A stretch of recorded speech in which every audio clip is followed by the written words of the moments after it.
Let us protect religious liberty, including for the most persecuted religion on the planet today. It's called Christianity. And let us safeguard our sovereignty and cherish qualities that have made each of our nations so special. Haleluya, haleluya, haleluya. Assalamualaikum warahmatullahi wabarakatuh. Salam Aki. Aku kabarkan Injil keselamatan. Bapak Ibu Tuhan, ketemu lagi dengan saya Evangelis Abraham Effendi Usman. Bagaimana kabar Bapak Ibu semua? Tentu luar biasa. Yes, wow, kita itu sangat istimewa. Nah Bapak Ibu dikasih Tuhan, para pencinta Injil Habaget dan para pengikut Kristus yang setia, kita melihat sama-sama bagaimana pidato Donald Trump yang sangat menggebu-gebu.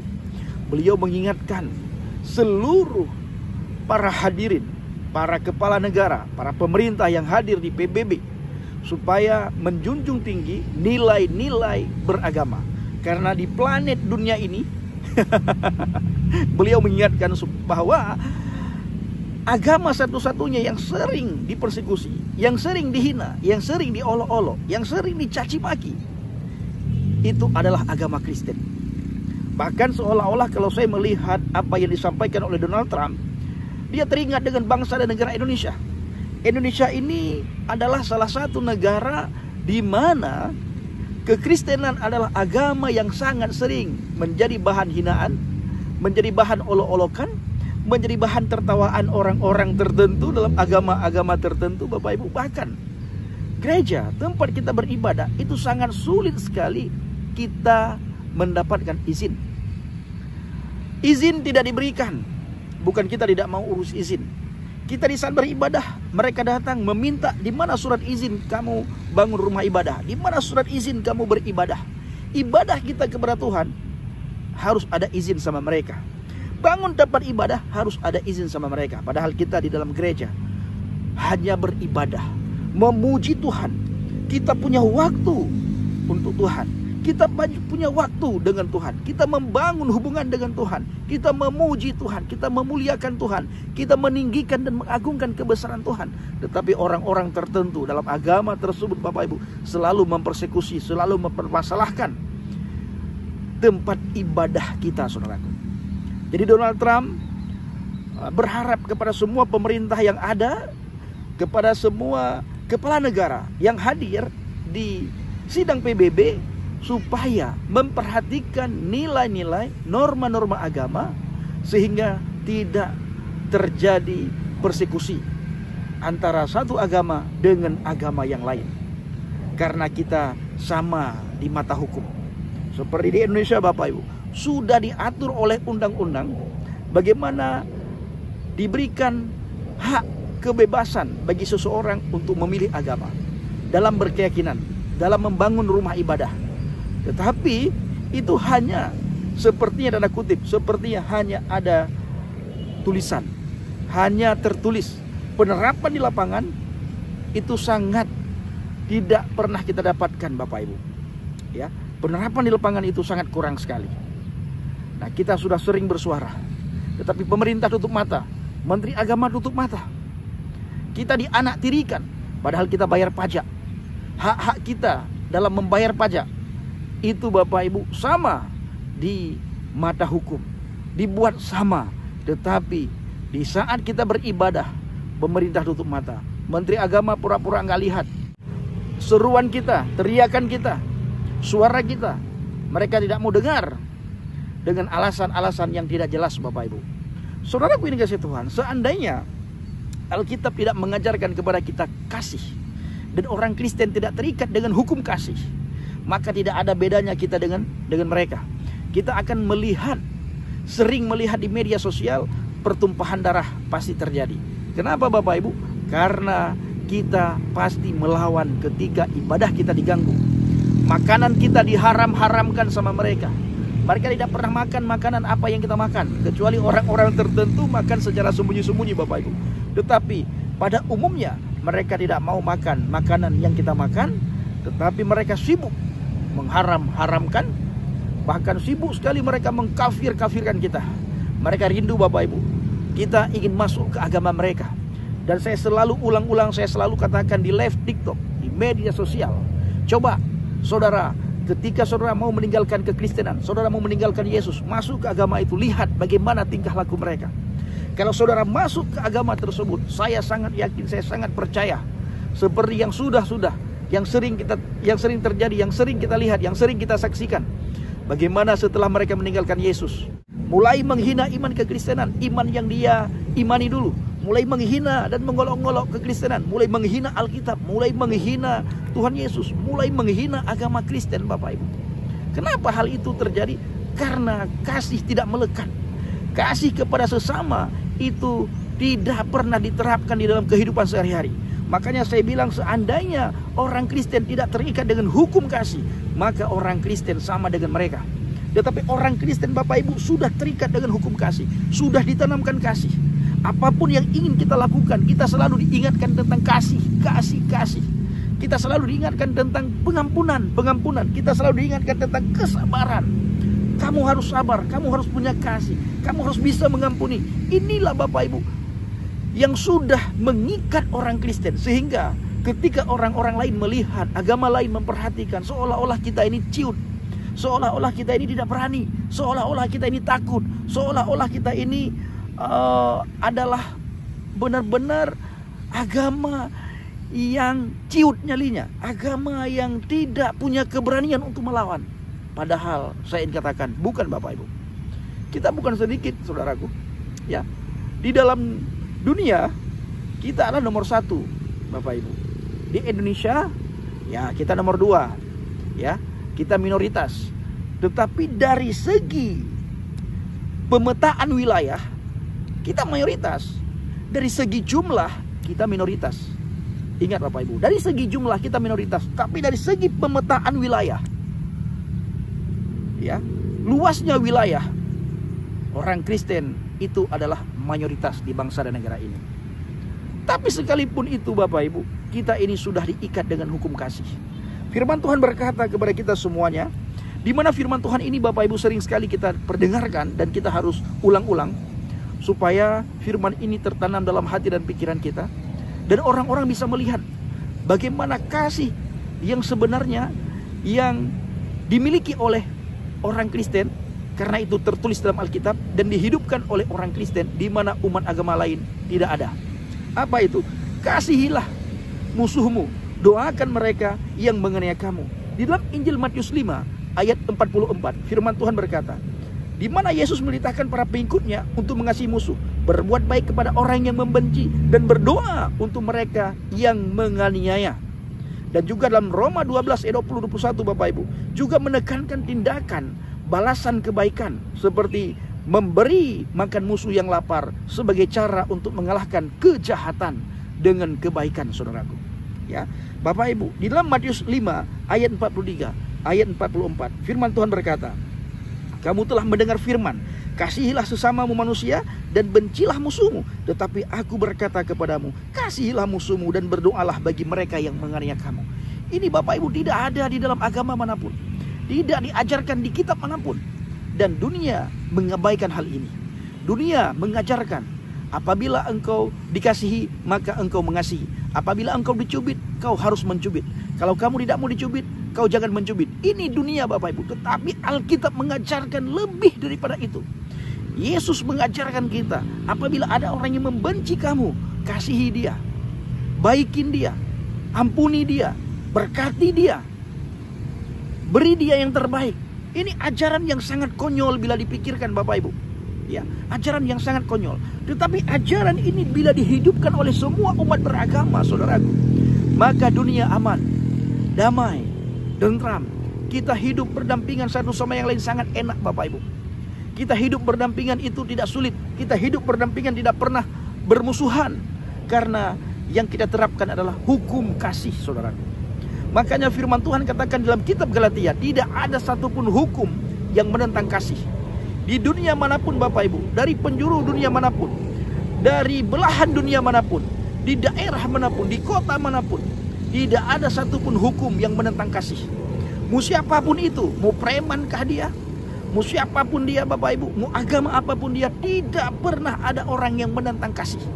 Kecuali satu, saudaraku, agama apa itu yang selalu menentang kasih, dan mereka selalu meminta supaya orang lain menghormati agamanya, orang lain menghormati imannya, orang lain menghormati kepercayaannya, orang lain menghormati akidahnya, orang lain menghormati makanan yang mereka makan.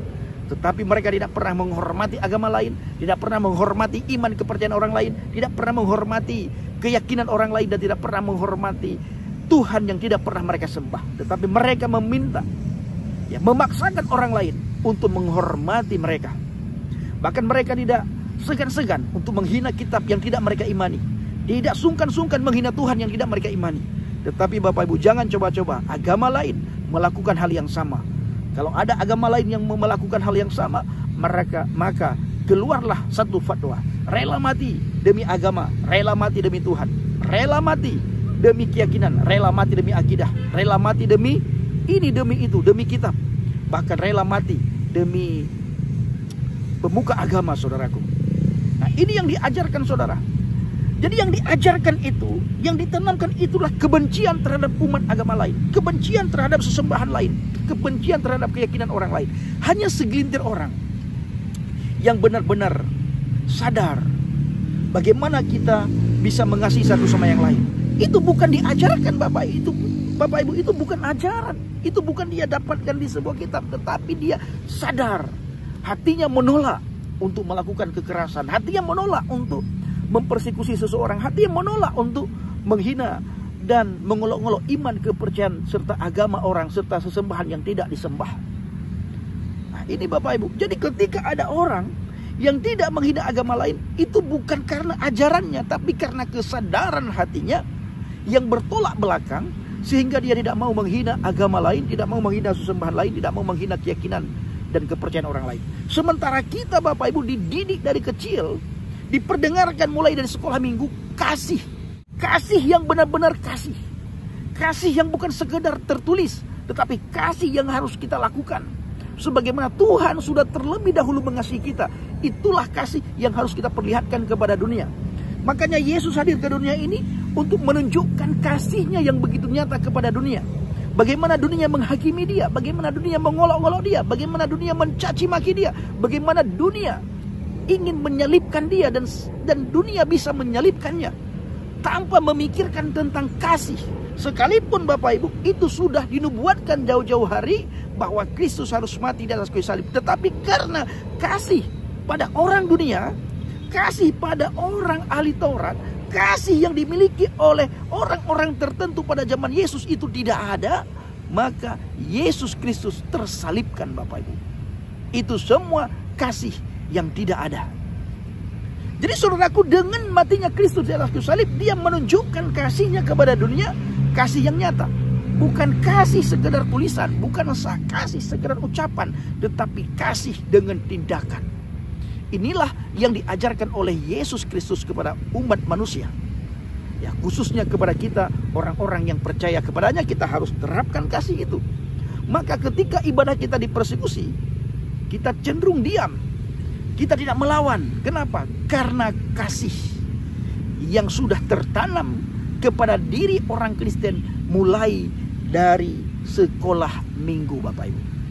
Tidak diajarkan membenci agama lain, tidak diajarkan membenci makanan agama lain, tidak diajarkan membenci keyakinan agama lain, tidak diajarkan membenci tempat ibadah agama lain. Dari sekolah minggu ya sudah diajarkan, sudah dididik bagaimana bisa mengasihi. Bahkan di dalam kitab Korintus Bapak Ibu sangat jelas sekali, kitab Korintus di mana Rasul Paulus mengajarkan, menulis kepada jemaat yang ada di Korintus bagaimana supaya memiliki kasih.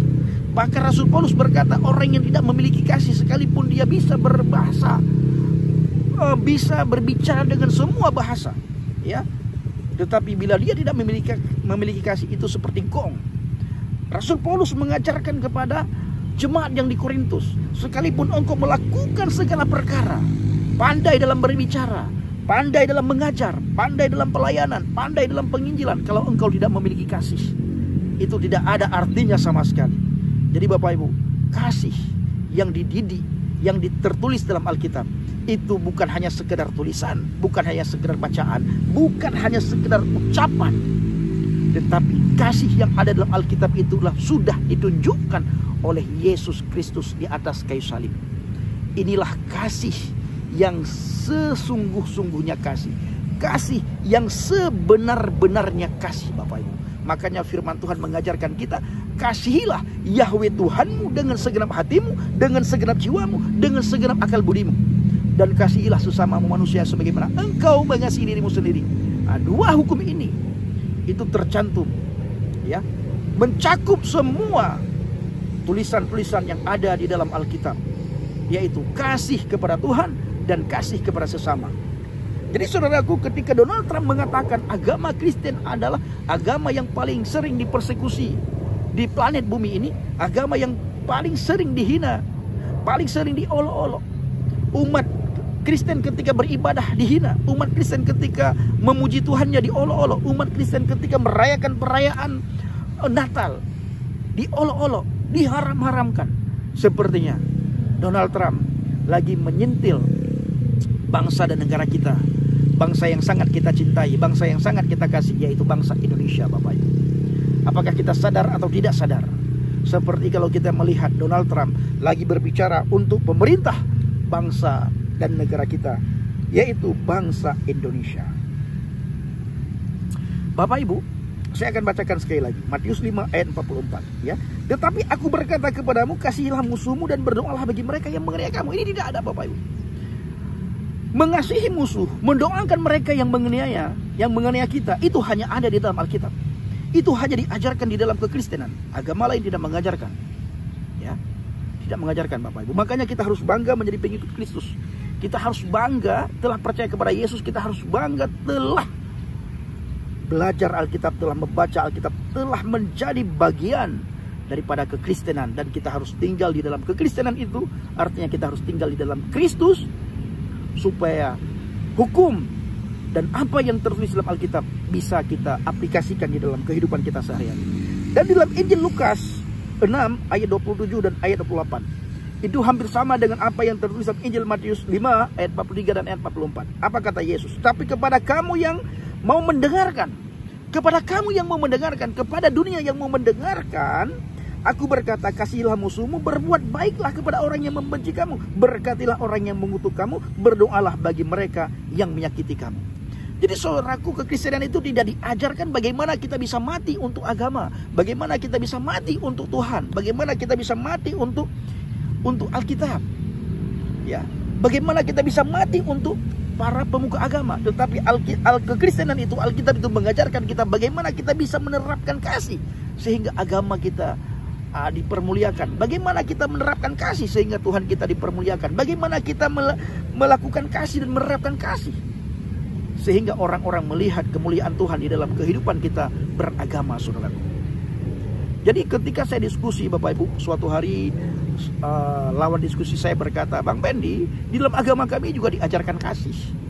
Nah, saya hanya senyum-senyum, lalu dia berkata, Bang Pendi jangan senyum. Nah, saya bilang, saya senyum karena apa yang kamu sampaikan itu sangat bertolak belakang dengan apa yang terjadi di lapangan. Realita yang terjadi di lapangan itu sangat berbeda. Nah, jadi diskusi kami panjang lebar, Bapak Ibu. Akhirnya dengan sadar dia mengakui apa yang saya sampaikan, Bapak Ibu. Nah, ini bisa kami melakukan diskusi ketika hubungan baik kami itu terjalin. Dan dia melihat kasih yang nyata dalam diri saya.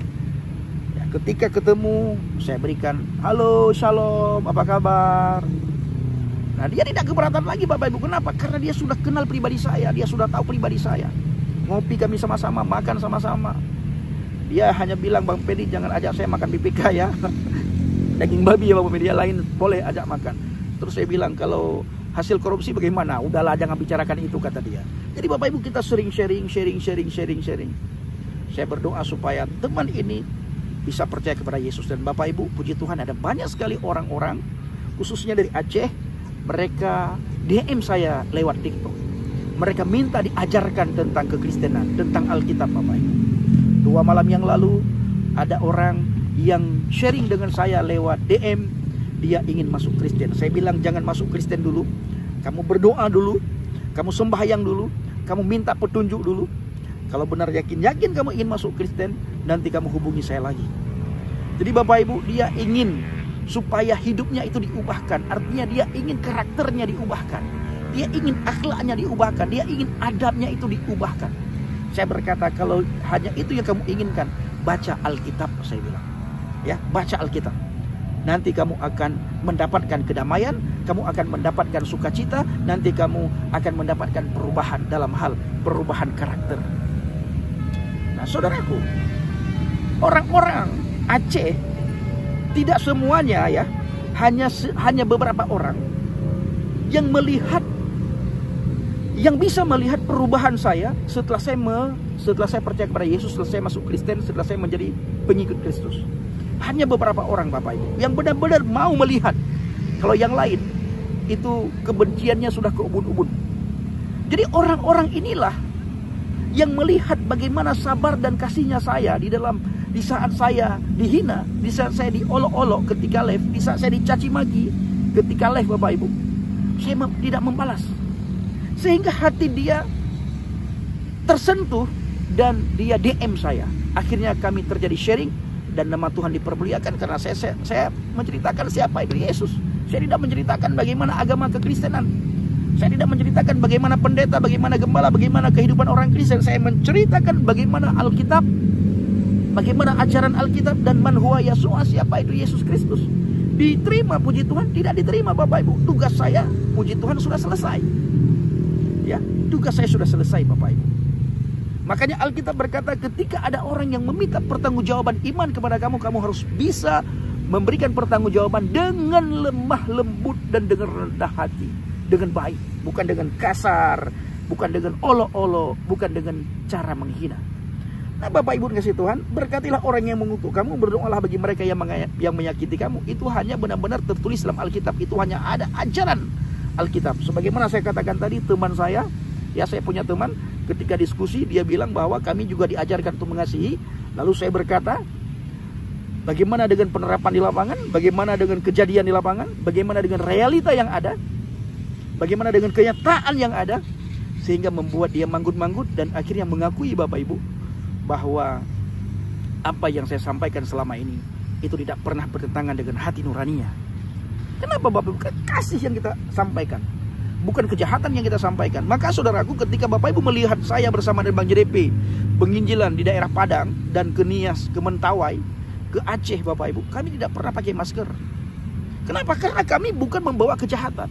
Kami tidak pernah mengajak orang untuk masuk agama. Kami tidak mengajak orang untuk pindah keyakinan, pindah agama. Kami hanya menceritakan tentang Injil, tentang kabar baik, kabar sukacita. Kami juga tidak membawa narkoboy, tidak membawa bakong, tidak membawa ini, tidak membawa itu. Bukan mencari musuh, tetapi membawa shalomnya Tuhan, membawa hadirat Tuhan, membawa damainya Tuhan. Maka berbahagialah, kata Alkitab, orang-orang yang membawa damainya Tuhan, orang-orang yang membawa shalomnya Tuhan, orang-orang yang membawa kabar baik itu bersukacita.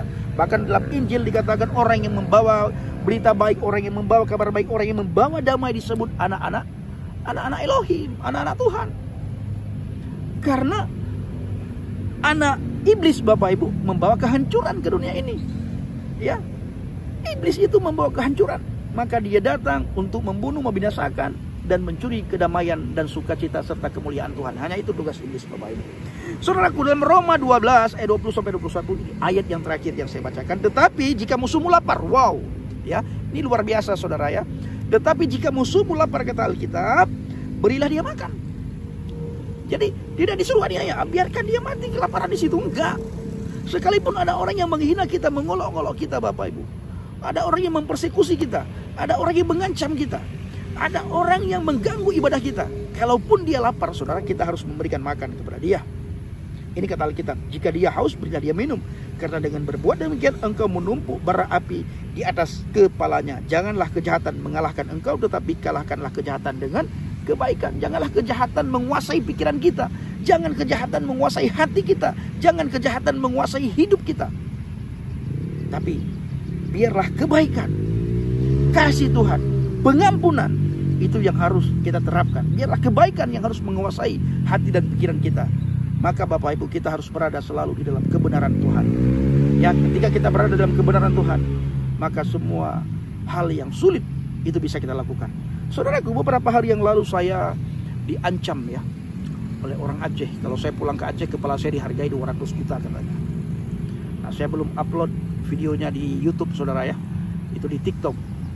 Dia tanya alamat saya, dia tanya kapan saya pulang ke Aceh. Saya bilang saya sering sekali pulang ke Aceh. Bilang di mana alamat saya, bilang saya tinggal di Citra Raya Tangerang.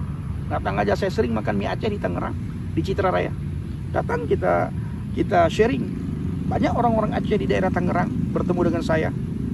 Ya, mereka ada yang tegur saya ketika saya di Tangerang, ada yang lihat, Bang Pendi, bagaimana kabarnya? Akhirnya kami terjadi pembicaraan, kami terjadi sharing, tapi tidak menyangkut agama. Karena kalau ditanya tentang agama, tentang iman, tentang kepercayaan, saya selalu menjawab. Saya selalu bilang sebelum saya menjawab, kalau kamu sudah bertanya, kamu harus siap mendengarkan. Jangan simpan sakit hati, ya.